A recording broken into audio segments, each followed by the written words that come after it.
Hi, I'm Mikola with part 2 of my look at the vice presidential debate. If you missed part 1, click here. I mean, if you missed part 1 and you want to see part 1, click here. Otherwise, roll intro.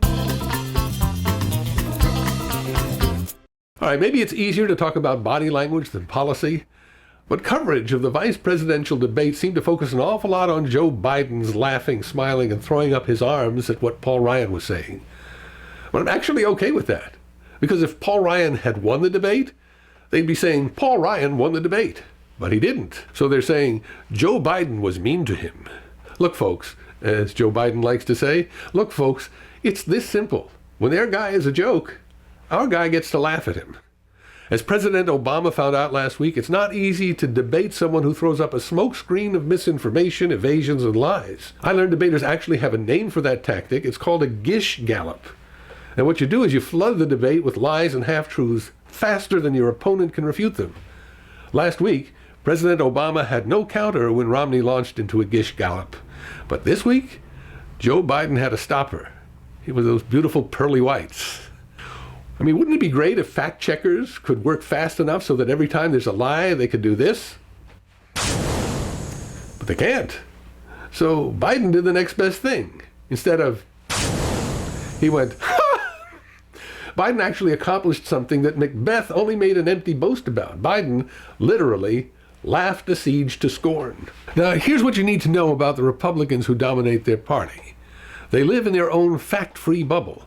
They've invented a fictitious biology that denies evolution, a fictitious earth science that denies global warming, fictitious female anatomy that can shut down pregnancy in the case of rape, a fictitious class of so-called job creators who don't actually create jobs, fictitious alarms about the deficit while they vote consistently to increase it.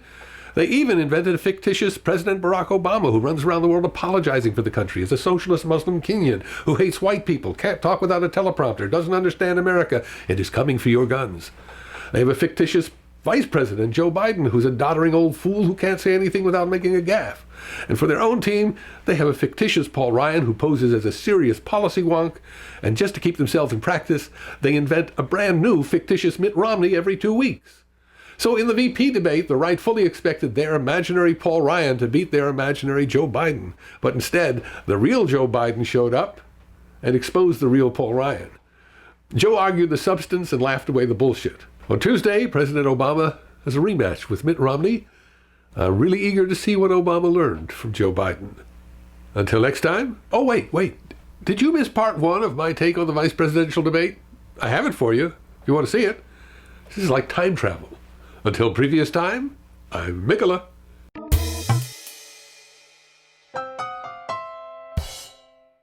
Thanks for watching part 2 of Mikola's take on the vice presidential debate, and in case you missed part 1, boom, click. Seriously, part 1 is right here. And I'm putting up a placeholder for my take on the second debate between the two candidates for president, which is coming soon, or, depending on when you watch this, is already here. Find out. Hey, how about that Baumgartner? Free fall from the edge of space. Were you watching? Did you watch that? Ah!